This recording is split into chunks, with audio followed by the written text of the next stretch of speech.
საუბარი გარეზე წოლაზე და საქართველოს მხარდაჭერი განცხადებები ვარშავის სამიტამდე 4 დღით ადრე. რაც ჩაიწერება ჩრდილოატლანტიკური ალიანსის ვარშავის კომუნიკეში ჯერ უცნობია, თუმცა ნატოს გენერალური მდივანი აცხადებს, რომ ალიანსი საქართველოს მხარდაჭერას განაგრძობს და პოლონეთის დედაქალაქში დაგეგმილ წლის მთავარ ღონისძიებაზე კონკრეტულ მექანიზმებზე იმსჯელებენ.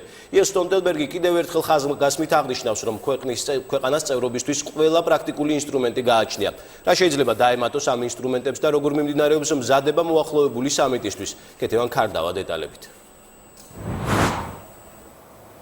ნატოს სურს, რომ საქართველო მტკიცე მდგრადი და რეზისტენტული იყოს იმ საფრთხეებთან მიმართებაში, რომელიც მეზობელი სახელმწიფოდან მოდის. რუსეთი ეწინააღმდეგება ნატოს გაძლიერებას და ნატოს საზღვრების მიახლოებას, ამიტომ საფრთხეს წარმოადგენს არა მარტო ორგანიზაციის წევრებისთვის, არამედ ყველა იმ ქვეყნისთვის, რომელიც მიისწრაფვის ამ ორგანიზაციისკენ. ის, რომ ალიანსი ხედავს საშიშროებას და საფრთხეებს, ეს დღეს პრესკონფერენციაზე გაკეთებული განცხადებებიდან კიდევ ერთხელ გამოჩნდა. ნატოს და საქართველოს ერთობლივი მიზანია, რომ ვარშავის სამიტი ჩვენს და ორგანიზაციას შორის ურთიერთობებში წინ გადადგმული ნაბიჯი იყოს. საქართველო ნატოს სამიტიდან გაძლიერებული თავდაცვის უნარიანობით, ახალი ელემენტებით დატვირთული არსებითი პაკეტით, წევრობისთვის საჭირო ყველა მექანიზმით, ძალაში დატოვებული ბუქარესტის გადაწყვეტილებით და მომავალი წევრობის დაპირებით უნდა დაბრუნდეს. ამისათვის ორგანიზაციის წევრებმა უნდა თქვან, რომ ახალი წევრების მისაღებად მზად არიან და რომ ნატოს კარი მონტენეგროს მიღებით არ დაიკეტება. წევრობის სამოქმედო გეგმის მინიჭებაზე, მაპზე, რაც საქართველოსთან მიმართებაში პოლიტიკური გადაწყვეტილებით ტოლფასი გახდა და მინისტერიალის დოკუმენტის თანახმად პროცესის შემადგენელი ნაწილია, ჯერ კონსენსუსი არ არის. ხარს დავუჭერთ საქართველოს ტერიტორიულ მთლიანობასა და დამოუკიდებლობას. ასევე ვიმსჯელებთ, როგორ აღმოუჩინოთ საქართველოს პრაქტიკული მხარდაჭერა. საქართველოში საწვრთნელი ცენტრის გახსნა არის ძალიან კარგი პლატფორმა პრაქტიკული მხარდაჭერის აღმოსაჩენად. ახლა არის უფრო მეტი ნატო საქართველოში. ასევე მინდა მადლობა უთხრა საქართველოს ნატოს სხვადასხვა ოპერაციებში კონტრიბუციისთვის, მათ შორის ავღანეთში, სადაც საქართველო ერთ-ერთი მსხვილი კონტრიბუტორია. მიზეზი იმისა, თუ რატომ ვეხმარებით საქართველოს პოლიტიკური თუ პრაქტიკული მხარდაჭერით, რატომ გავხსენით საწვრთნელი ცენტრი, არის ის, რომ დავეხმაროთ საქართველოს გაზარდოს საკუთარი შესაძლებლობები, იმისთვის, რომ გაუძლოს გარე საფრთხეებს. საქართველომ განიცადა არაერთი ზეწოლა გარედან და ჩვენ დავეხმარებით მათ, რომ ამ საფრთხეებს გაუძლონ. გარე საფრთხეები და ზეწოლასთან გამკლავების უნარი ალიანსის სტაბილური სამეზობლო.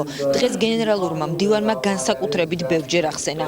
ცივი ომის დასრულების შემდეგ ნატოს და რუსეთის ურთიერთობებში ყველაზე კრიზისული მომენტია და ამ ფონზე გენერალური მდივანი აუცილებელ საჭიროებად მიიჩნევს დიალოგს რუსეთთან.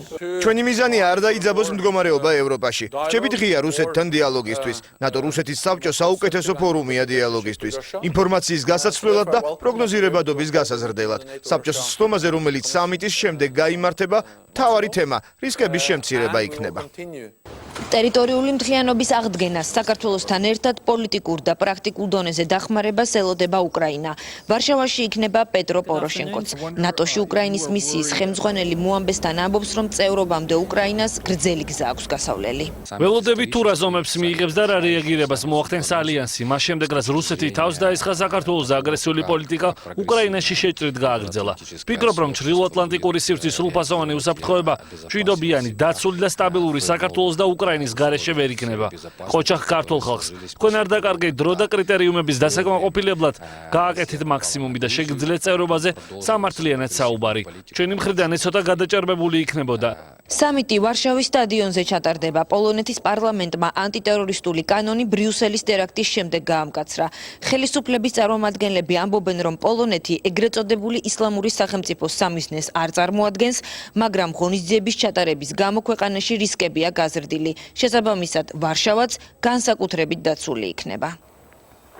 ვარშავის სამიტის შემდეგ გახდება ცნობილი, თუ როდის გაიმართება ნატო-რუსეთის საბჭო. ხანგრძლივი პაუზის შემდეგ ბრიუსელში ისევ ჩამოვა რუსეთის საგარეო საქმეთა მინისტრი სერგეი ლავროვი. ვარშავაში სამიტზე მოვისმენთ დამატებით განცხადებებს ალიანსის გადაწყვეტილებაზე, რომლის თანახმადაც ბალტიისპირეთის სამ ქვეყანაში და პოლონეთში ნატო განათავსებს მრავალ ეროვნულ ბატალიონს და ასევე სამხედრო ტექნიკას. ალიანსში ამბობენ, რომ წევრების და სამეზობლოს დაცული ცა, ზღვა და ხმელეთი არის ალიანსის მთავარი ამოცანა.